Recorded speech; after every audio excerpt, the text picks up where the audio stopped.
एक समय की बात है। एक बहुत ही ज्ञानी पंडित था। वह अपने एक बचपन के घनिष्ठ मित्र से मिलने के लिए किसी दूसरे गांव जा रहा था, जो कि बचपन से ही गूंगा व एक पैर से अपाहिज था। उसका गांव काफी दूर था और रास्ते में कई और छोटे छोटे गांव भी पड़ते थे। पंडित अपनी धुन में चला जा रहा था कि रास्ते में उसे एक आदमी मिल गया, जो दिखने में बड़ा ही हिष्ट पुष्ट था। वह भी पंडित के साथ ही चलने लगा। पंडित ने सोचा कि चलो अच्छा ही है, साथ साथ चलने से रास्ता जल्दी कट जाएगा। पंडित ने उस आदमी से उसका नाम पूछा तो उस आदमी ने अपना नाम महाकाल बताया। पंडित को यह नाम बड़ा अजीब सा लगा, लेकिन उसने नाम के विषय में और कुछ पूछना उचित नहीं समझा। दोनों धीरे धीरे चलते रहे। तभी रास्ते में एक गांव आया। महाकाल ने पंडित से कहा, तुम आगे चलो, मुझे इस गांव में एक संदेश देना है, मैं तुमसे आगे मिलता हूँ। ठीक है कहकर पंडित अपनी धुन में चलता रहा। तभी एक भैंस ने एक आदमी को मार दिया और जैसे ही भैंस ने आदमी को मारा, लगभग तुरंत ही महाकाल वापस पंडित के पास पहुंच गया। चलते चलते दोनों एक दूसरे गांव के बाहर पहुंचे, जहां एक छोटा सा मंदिर था। ठहरने की व्यवस्था ठीक लग रही थी और क्योंकि पंडित के मित्र का गांव अभी काफी दूर था, साथ ही रात्रि होने वाली थी, सो पंडित ने कहा, रात्रि होने वाली है, पूरा दिन चले हैं, थकावट भी हो चुकी है, इसलिए आज की रात हम इसी मंदिर में रुक जाते हैं। भूख भी लगी है, सो भोजन भी कर लेते हैं और थोड़ा विश्राम करके सुबह फिर से प्रस्थान करेंगे। महाकाल ने जवाब दिया, ठीक है, लेकिन मुझे इस गांव में किसी को कुछ सामान देना है, सो मैं देकर आता हूँ। तब तक तुम भोजन कर लो, मैं बाद में खा लूँगा। और इतना कहकर वह चला गया। लेकिन उसके जाते ही कुछ देर बाद उस गांव में धुआं उठना शुरू हुआ और धीरे धीरे पूरे गांव में आग लग गई। पंडित को आश्चर्य हुआ। उसने मन ही मन सोचा कि जहां भी ये महाकाल जाता है, वहां किसी न किसी तरह की हानि क्यों हो जाती है, जरूर कुछ गड़बड़ है। लेकिन उसने महाकाल से रात्रि में इस बात का कोई जिक्र नहीं किया। सुबह दोनों ने फिर से अपने गंतव्य की ओर चलना शुरू कर दिया। कुछ देर बाद एक और गांव आया और महाकाल ने फिर से पंडित से कहा कि पंडित जी, आप आगे चलें, मुझे इस गांव में भी कुछ काम है, सो मैं आपसे आगे मिलता हूँ। इतना कहकर महाकाल जाने लगा, लेकिन इस बार पंडित आगे नहीं बढ़ा, बल्कि खड़े होकर महाकाल को देखता रहा कि वह कहाँ जाता है और क्या करता है। तभी लोगों की आवाज़ें सुनाई देने लगी कि एक आदमी को सांप ने डस लिया और उस व्यक्ति की मृत्यु हो गई। ठीक उसी समय महाकाल फिर से पंडित के पास पहुंच गया। लेकिन इस बार पंडित को सहन नहीं हुआ। उसने महाकाल से पूछ ही लिया कि तुम जिस गांव में भी जाते हो, वहां कोई न कोई नुकसान हो जाता है, क्या तुम मुझे बता सकते हो कि आखिर ऐसा क्यों होता है? महाकाल ने जवाब दिया, पंडित जी, आप मुझे बड़े ज्ञानी मालूम पड़े थे, इसलिए मैं आपके साथ चलने लगा था, क्योंकि ज्ञानियों का संग हमेशा अच्छा होता है। लेकिन क्या सचमुच आप अभी तक नहीं समझे कि मैं कौन हूँ? पंडित ने कहा, मैं समझ तो चुका हूँ, लेकिन कुछ शंका है, सो यदि आप ही अपना उपयुक्त परिचय दे दें तो मेरे लिए आसानी होगी। महाकाल ने जवाब दिया, मैं यमदूत हूँ और यमराज की आज्ञा से उन लोगों के प्राण हरण करता हूँ जिनकी आयु पूर्ण हो चुकी है। हालांकि पंडित को पहले से ही इसी बात की शंका थी, फिर भी महाकाल के मुंह से ये बात सुनकर पंडित थोड़ा घबरा गया। लेकिन फिर हिम्मत करके पूछा कि अगर ऐसी बात है और तुम सचमुच ही यमदूत हो, तो बताओ अगली मृत्यु किसकी है? यमदूत ने जवाब दिया कि अगली मृत्यु तुम्हारे उसी मित्र की है जिसे तुम मिलने जा रहे हो, और उसकी मृत्यु का कारण भी तुम ही होगे। ये बात सुनकर पंडित चौंक गया और मन ही मन सोचने लगा कि यदि वास्तव में वह महाकाल एक यमदूत हुआ तो उसकी बात सही ही होगी, और उसके कारण मेरे बचपन के सबसे घनिष्ठ मित्र की मृत्यु हो जाएगी। इसलिए बेहतर यही है कि मैं अपने मित्र से मिलने ही न जाऊं। कम से कम मैं तो उसकी मृत्यु का कारण नहीं बनूंगा। तभी महाकाल ने कहा कि तुम जो सोच रहे हो वो मुझे भी पता है, लेकिन तुम्हारे अपने मित्र से मिलने न जाने के विचार से नियति नहीं बदल जाएगी। तुम्हारे मित्र की मृत्यु निश्चित है और वह अगले कुछ ही क्षणों में घटित होने वाली है। महाकाल के मुख से ये बातें सुनते ही पंडित को झटका लगा, क्योंकि महाकाल ने उसके मन की बात जान ली थी, जो कि किसी सामान्य व्यक्ति के लिए तो संभव ही नहीं थी। उसके बाद पंडित को विश्वास हो गया कि महाकाल सचमुच ही यमदूत है, इसलिए वह अपने मित्र की मृत्यु का कारण न बने, इसके लिए वह तुरंत ही पीछे मुड़ा और फिर से अपने गांव की तरफ लौटने लगा। परंतु जैसे ही वह मुड़ा, सामने से उसे उसका मित्र उसी की ओर तेजी से आता हुआ दिखाई दिया, जो कि पंडित को देखकर अत्यधिक प्रसन्न लग रहा था। अपने मित्र के आने की गति को देख पंडित को ऐसा लगा जैसे कि उसका मित्र काफी समय से उसके पीछे पीछे ही आ रहा था, लेकिन क्योंकि वह बचपन से ही गूंगा और एक पैर से अपाहिज था, इसलिए न तो पंडित तक पहुंच पा रहा था और न ही पंडित को आवाज देकर रोक पा रहा था। लेकिन जैसे ही वह पंडित के पास पहुंचा, अचानक न जाने क्या हुआ और उसकी मृत्यु हो गई। पंडित हक्का बक्का सा आश्चर्य भरी नजरों से महाकाल की ओर देखने लगा, जैसे कि पूछ रहा हो कि आखिर हुआ क्या उसके मित्र को। महाकाल पंडित के मन की बात समझ गया और बोला, तुम्हारा मित्र पिछले गांव से ही तुम्हारे पीछे पीछे आ रहा था, लेकिन तुम समझ ही सकते हो कि वह अपाहिज और गूंगा होने की वजह से ही तुम तक नहीं पहुंच सका। उसने अपनी सारी ताकत लगाकर तुम तक पहुंचने की कोशिश की, लेकिन बुढ़ापे में बचपन जैसी शक्ति नहीं होती शरीर में, इसलिए हृदयघात की वजह से तुम्हारे मित्र की मृत्यु हो गई। और उसकी वजह हो तुम, क्योंकि वह तुमसे मिलने हेतु तुम तक पहुंचने के लिए ही अपनी सीमाओं को लांघते हुए तुम्हारे पीछे भाग रहा था। अब पंडित को पूरी तरह से विश्वास हो गया कि महाकाल सचमुच ही यमदूत है और जीवों के प्राण हरण करना ही उसका काम है। चूँकि पंडित एक ज्ञानी व्यक्ति था और जानता था कि मृत्यु पर किसी का कोई बस नहीं चल सकता और सभी को एक न एक दिन मरना ही है, इसलिए उसने जल्दी ही अपने आप को संभाल लिया। लेकिन सहसा ही उसके मन में अपनी स्वयं की मृत्यु के बारे में जानने की उत्सुकता हुई।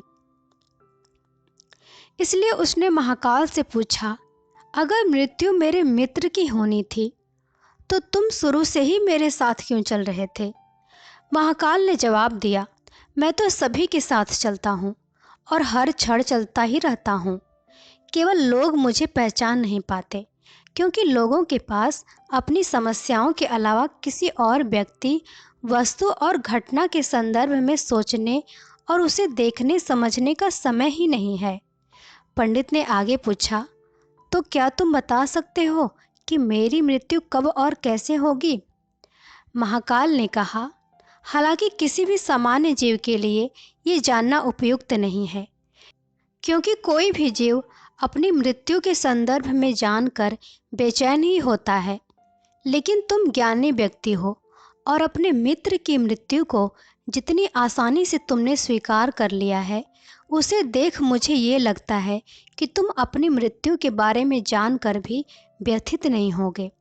सो तुम्हारी मृत्यु आज से ठीक 6 माह बाद आज ही के दिन, लेकिन किसी दूसरे राजा के राज्य में फांसी लगने से होगी। और आश्चर्य की बात यह है कि तुम स्वयं खुशी से फांसी को स्वीकार करोगे। इतना कहकर महाकाल जाने लगा, क्योंकि अब उसके पास पंडित के साथ चलते रहने का कोई कारण नहीं था। पंडित ने अपने मित्र का यथास्थिति जो भी कर्मकांड संभव था किया और फिर से अपने गांव वापस लौट आया। लेकिन कोई भी व्यक्ति, चाहे कितना भी ज्ञानी क्यों न हो, अपने मृत्यु के संदर्भ में जानने के बाद कुछ तो बेचैन होता ही है और उस मृत्यु से बचने के लिए कुछ न कुछ तो उपाय करता ही है। सो पंडित ने भी किया। चूँकि पंडित विद्वान था, इसलिए उसकी ख्याति उसके राज्य के राजा तक थी। उसने सोचा कि राजा के पास तो कई ज्ञानी मंत्री होते हैं और वे उसकी इस मृत्यु से संबंधित समस्या का कोई न कोई समाधान तो निकाल ही देंगे। इसलिए वह पंडित राजा के दरबार में पहुंचा और राजा को सारी बात बताई। राजा ने पंडित की समस्या को अपने मंत्रियों के साथ बांटा और उनसे सलाह मांगी। अंत में सभी की सलाह से यह तय हुआ कि पंडित की बात सही ही है, तो जरूर उसकी मृत्यु 6 महीने बाद होगी। लेकिन मृत्यु तब होगी जबकि वह किसी दूसरे राज्य में जाएगा। यदि वह किसी दूसरे राज्य में जाए ही न तो मृत्यु नहीं होगी। ये सलाह राजा को भी उपयुक्त लगी। सो उसने पंडित के लिए महल में ही रहने हेतु उपयुक्त व्यवस्था करवा दी। अब राजा की आज्ञा के बिना कोई भी व्यक्ति उस पंडित से नहीं मिल सकता था, लेकिन स्वयं पंडित कहीं भी आ जा सकता था, ताकि उसे ये न लगे कि वह राजा की कैद में है। हालांकि वह स्वयं ही डर के मारे कहीं आता जाता नहीं था। धीरे धीरे पंडित के मृत्यु का समय नज़दीक आने लगा और आखिर वह दिन भी आ गया जब पंडित की मृत्यु होनी थी। तो जिस दिन पंडित की मृत्यु होनी थी, उससे पिछली रात पंडित डर के मारे जल्दी ही सो गया, ताकि जल्दी से जल्दी वह रात हो और अगला दिन बीत जाए, उसकी मृत्यु टल जाए। लेकिन स्वयं पंडित को नींद में चलने की बीमारी थी और इस बीमारी के बारे में वह स्वयं भी नहीं जानता था। इसलिए राजा या किसी और से इस बीमारी का जिक्र करने या किसी चिकित्सक से इस बीमारी का इलाज करवाने का तो प्रश्न ही नहीं था। चूँकि पंडित अपनी मृत्यु को लेकर बहुत चिंतित था और नींद में चलने की बीमारी का दौरा अक्सर तभी पड़ता है जब ठीक से नींद नहीं आ रही होती। सो उसी रात पंडित रात को नींद में चलने का दौरा पड़ा। वह उठा और राजा के महल से निकलकर अस्तबल में आ गया।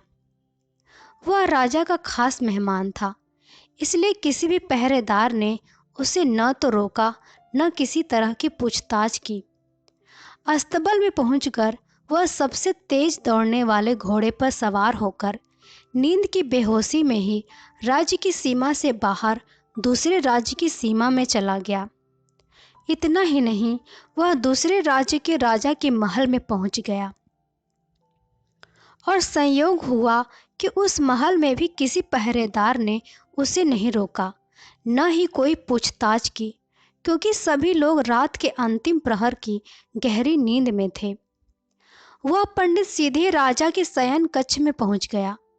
रानी के एक ओर उस राज्य का राजा सो रहा था, दूसरी ओर स्वयं पंडित जाकर लेट गया। सुबह हुई तो राजा ने पंडित को रानी के बगल में सोया हुआ देखा। राजा बहुत क्रोधित हुआ। पंडित को गिरफ्तार कर लिया गया। पंडित को तो खुद ही समझ नहीं आ रहा था कि वह आखिर दूसरे राज्य में और सीधे राजा के ही शयन कक्ष में कैसे पहुंच गया। लेकिन वहां उसकी सुनने वाला कौन था। राजा ने पंडित को राज दरबार में हाजिर करने का हुक्म दिया। कुछ समय बाद राजा का दरबार लगा, जहां राजा ने पंडित को देखा और देखते ही इतना क्रोधित हुआ कि पंडित को फांसी पर चढ़ा दिए जाने का फरमान सुना दिया। फांसी की सजा सुनकर पंडित कांप गया। फिर भी हिम्मत कर उसने राजा से कहा कि महाराज, मैं नहीं जानता कि मैं इस राज्य में कैसे पहुंचा। मैं ये भी नहीं जानता कि मैं आपके शयन कक्ष में कैसे आ गया, और आपके राज्य के किसी भी पहरेदार ने मुझे रोका क्यों नहीं। लेकिन मैं इतना जानता हूँ कि आज मेरी मृत्यु होनी थी और होने जा रही है। राजा को ये बात थोड़ी अटपटी लगी। उसने पूछा, तुम्हें कैसे पता कि आज तुम्हारी मृत्यु होनी थी? कहना क्या चाहते हो? राजा के सवाल के जवाब में पंडित से पिछले 6 महीनों की पूरी बात बता दी और कहा कि महाराज, मेरा क्या, किसी भी सामान्य व्यक्ति का इतना साहस कैसे हो सकता है कि वह राजा की उपस्थिति में राजा के ही कक्ष में रानी के बगल में सो जाए। ये तो सरासर आत्महत्या ही होगी, और मैं दूसरे राज्य से इस राज्य में आत्महत्या करने क्यों आऊँगा? राजा को पंडित की बात थोड़ी उपयुक्त लगी, लेकिन राजा ने सोचा कि शायद वह पंडित मृत्यु से बचने के लिए महाकाल और अपनी मृत्यु की भविष्यवाणी का बहाना बना रहा है। इसलिए उसने पंडित से कहा कि यदि तुम्हारी बात सत्य है और आज तुम्हारी मृत्यु का दिन है, जैसा कि महाकाल ने तुमसे कहा है, तो तुम्हारी मृत्यु का कारण मैं नहीं बनूंगा। लेकिन यदि तुम झूठ कह रहे हो तो निश्चित ही आज तुम्हारी मृत्यु का दिन है। चूंकि पड़ोसी राज्य का राजा उसका मित्र था, इसलिए उसने तुरंत कुछ सिपाहियों के साथ दूसरे राज्य के राजा के पास पत्र भेजा और पंडित की बात की सत्यता का प्रमाण मांगा। शाम तक भेजे गए सैनिक फिर से लौटे और उन्होंने आकर बताया कि महाराज, पंडित जो कह रहा है वह सच है। दूसरे राज्य के राजा ने पंडित को अपने महल में ही रहने की संपूर्ण व्यवस्था दे रखी थी और पिछले 6 महीने से ये पंडित राजा का मेहमान था। कल रात राजा स्वयं इससे अंतिम बार इसके शयन कक्ष में मिले थे और उसके बाद ये इस राज्य में कैसे पहुंच गया, इसकी जानकारी किसी को भी नहीं है। इसलिए उस राज्य के राजा के अनुसार पंडित को फांसी की सजा दिया जाना उचित नहीं है। लेकिन अब राजा के लिए एक नई समस्या आ गई। उसने बिना पूरी बात जाने ही पंडित को फांसी की सजा सुना दी थी। इसलिए अब यदि पंडित को फांसी न दी जाए तो राजा के कथन का अपमान हो जाएगा, और यदि राजा द्वारा दी गई सजा का अपमान रखा जाए तो पंडित की बेवजह मृत्यु हो जाएगी। राजा ने अपनी इस समस्या का जिक्र अपने अन्य मंत्रियों से किया और सभी मंत्रियों ने आपस में चर्चा करके ये सुझाव दिया कि महाराज, आप पंडित को कच्चे सूत के एक धागे से फांसी लगवा दें। इससे आपके वचन का मान भी रहेगा और सूत के धागे से लगी फांसी से पंडित की मृत्यु भी नहीं होगी, जिससे उसके प्राण भी बच जाएंगे। राजा को ये विचार उपयुक्त लगा और उसने ऐसा ही आदेश सुनाया। पंडित के लिए सूत के धागे का फांसी का फंदा बनाया गया और नियमानुसार पंडित को फांसी पर चढ़ाया जाने लगा। सभी खुश थे कि न तो पंडित मरेगा, न राजा का वचन झूठा पड़ेगा।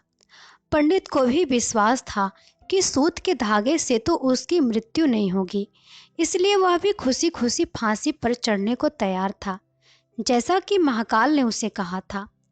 लेकिन जैसे ही पंडित को फांसी दी गई, सूत का धागा तो टूट गया, लेकिन टूटने से पहले उसने अपना काम कर दिया।